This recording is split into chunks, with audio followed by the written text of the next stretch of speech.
मेरे दोस्त, ये लाइनें हैं कि नारी कभी हारती नहीं, उसे हराया जाता है। नारी कभी हारती नहीं, उसे हराया जाता है। क्या कहेंगे ये कह के कि बचपन से डराया जाता है। आज भी गांव में वही स्थिति है। आज भी बच्चियों को लोग डराते हैं कि तुम पढ़ के क्या करोगी।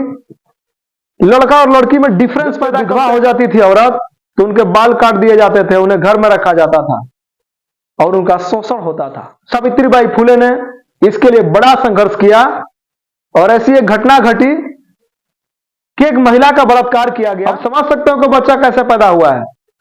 उस विधवा औरत से जो पुत्र पैदा हुआ उसको सावित्रीबाई फुले ने अपना दत्तक पुत्र बनाया और उसी लड़के का नाम यशवंत राव का। नमस्कार,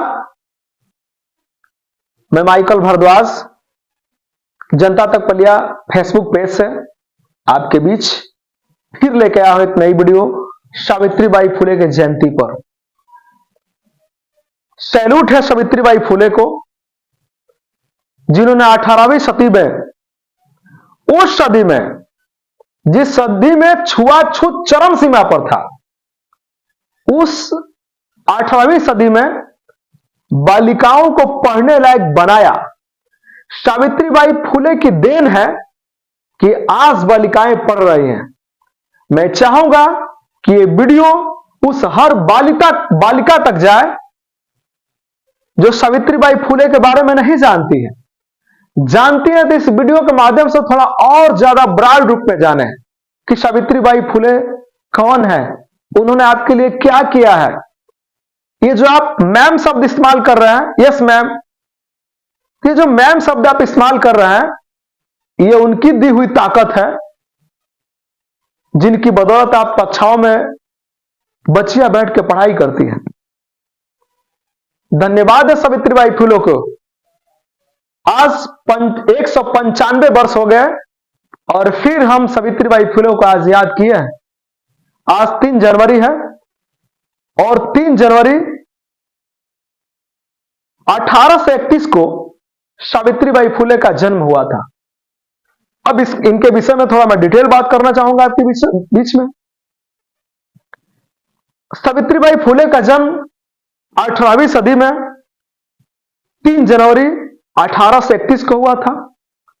महाराष्ट्र में एक जनपद है सतारा, तो महाराष्ट्र के सतारा जनपद में एक गांव है नए गांव, वहीं पर सावित्रीबाई फुले का जन्म हुआ था। मेरे साथियों, इन्हें इसलिए याद किया जाता है कि इन्होंने बालिकाओं को पढ़ने का एक प्लेटफॉर्म दिया। उस जमाने में, जिस जमाने में छुआछूत सबसे ज्यादा थी, कुरीतियां सबसे ज्यादा फैली हुई थी, उन्होंने एक बात लिखा जो मैं आपको बोर्ड पे लिखा हूं समझाने के लिए। उन्होंने लिखा था कि तुम्हारा सबसे बड़ा दुश्मन अज्ञानता है। इंग्लिश की लाइनें हैं कि your greatest enemy is ignorance. ये जो इग्नोरेंस है, ये सबसे बड़ा हमारा दुश्मन है। मेरे साथियों, यहूदियों के बाद अगर किसी ने सबसे ज्यादा यातना झेला है तो एससी एसटी के लोग हैं। जरा समझिए तो, कुएं को अगर कोई दलित छू देता था तो उस समय के जो सवर्ण लोग थे ये मान लेते थे कि पानी अशुद्ध हो गया, पुनः पवित्र किया जाता था। उस जमाने में सावित्रीबाई फुले ने बच्चियों को पढ़ाने का बीड़ा जो उठाया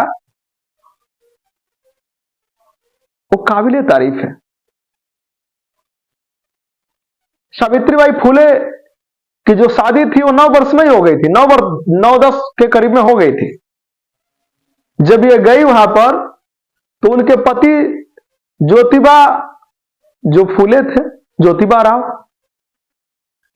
उन्होंने उनकी मानसा को समझ लिया था और खुद अपनी पत्नी को पढ़ाने लगे।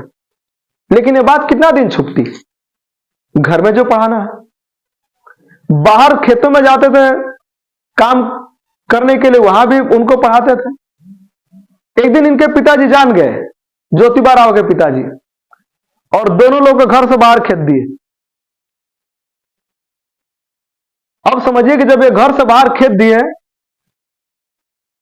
तो ज्योतिबा राव के एक मित्र थे मुसलमान, उस्मान शेख। उस्मान शेख के घर गए तो ज्योतिबा राव फुले और ज्योतिबा बाई फुले और ज्योतिबा राव वहां पर है, पति पत्नी दोनों लोग। उन्होंने शरण दी। अब समझिए कि उस समय कोई शरण भी नहीं दे रहा था, विरोध करने की बात तो दूर है, कोई शरण भी नहीं दे रहा था इन्हें रहने के लिए। चूंकि अच्छे मित्र थे ज्योतिबा राव के उस्मान शेख, अपने घर में जगह दिया रहने के लिए। उनकी एक बहन थी फातिमा। फातिमा का धीरे धीरे सावित्रीबाई फुले से बहुत बनने लगा, दोस्ती हो गई, अच्छी मित्र बन गई।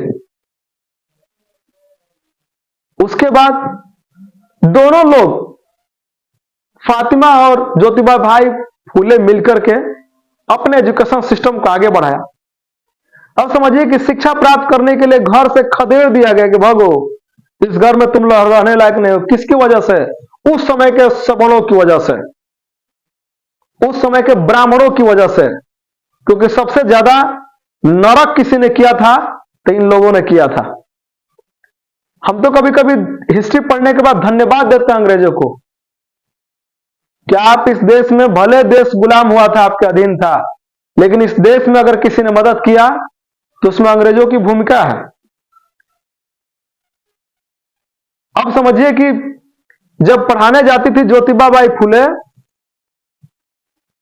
तो गांव के लोग उनके ऊपर पत्थर फेंकते थे, गोबर फेंकते थे, कीचड़ फेंकते थे, पानी फेंकते थे। ईंट मारने के बाद भी चोट लग जाती थी, फिर भी वो पढ़ाने जाती थी बालिकाओं को। जब पहली बार पढ़ाना शुरू की थी तो पाठशाला कहां था? फातिमा के घर में। फातिमा के घर में पहली पाठशाला खुली थी। और अगर कोई देखता था कि वहां पढ़ाई होती है तो जंगले से, विंडो से लड़कियां भी देखती थी बाद में। अब समझिए कि जब ज्योतिबा बाई फुले ने पहली बार बच्चियों को पढ़ाना शुरू किया, उनके लिए स्कूल खोला 1948 में। 1948 में पहली बार पूरे देश की पहली महिला प्रिंसिपल बनी ज्योतिबा बाई फुले, जिसमें बालिकाओं की पढ़ाई हो रही थी। उसी समय किसानों के लिए एक विद्यालय का उद्घाटन हो गया जो ज्योतिबा बाई फुले ने खुद किया था। 1952 में पूर्ण रूप से, 1952 में पूर्ण रूप से अछूत बालिकाओं के लिए सावित्रीबाई फुले ने विद्यालय खोल दिया और उन्हें पढ़ाने लगी। उस समय 150 माने 150 लड़कियां वहां पढ़ाई कर रही थी। मतलब मैं बच्चियों के लिए इतना जरूर कहना चाहूंगा कि सावित्रीबाई फुले की, ज्योतिबा बाई फुले की देन है कि आज आप पढ़ाई कर रहे हैं। वरना उस समय जितनी छुआछूत फैली थी, उस समय तो आपको कोई पढ़ने का हक मिलता ही नहीं। अब समझिए कि ज्योतिबा बाई फुले की 9 वर्ष में शादी कर दी गई। जानते हैं क्यों? क्योंकि ज्योतिबा बाई फुले के जो पिताजी थे वो देख लिए थे कि अंग्रेज की किसी किताब पे पढ़ने की कोशिश कर रही है। उन्होंने कहा कि ना ना, ये हमारा काम नहीं है पढ़ना, ये काम बड़े लोगों का है। और इस चीज को देखते हुए कि बाद में कुछ गड़बड़ ना हो जाए, किसी को पता ना चल जाए कि इसकी लड़की तो पढ़ना चाहती है, शादी कर दिए। लेकिन वो माना जाता ना कि जो अब ठान लिए वो करके दिखाना है। सावित्रीबाई फुले ने करके दिखाया। मेरे दोस्त, ये लाइनें हैं कि नारी कभी हारती नहीं, उसे हराया जाता है। नारी कभी हारती नहीं, उसे हराया जाता है। क्या कहेंगे ये कह के कि बचपन से डराया जाता है। आज भी गांव में वही स्थिति है। आज भी बच्चियों को लोग डराते हैं कि तुम पढ़ के क्या करोगी। लड़का और लड़की में डिफरेंस पैदा करते हैं कि उसको तो बड़ा काम करना है, तुमको तो किसी दूसरे के घर शादी करके जाना है। ये भेदभाव मिटना चाहिए।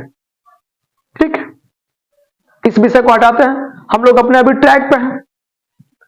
अब समझिए कि जिस समय सावित्रीबाई फुले का जो दौर था, 18वीं शताब्दी, 18वीं शताब्दी में चरम पर था छुआछूत, चरम पर था बाल विवाह, चरम पर था जब कोई विधवा हो जाती थी औरत तो उनके बाल काट दिए जाते थे, उन्हें घर में रखा जाता था।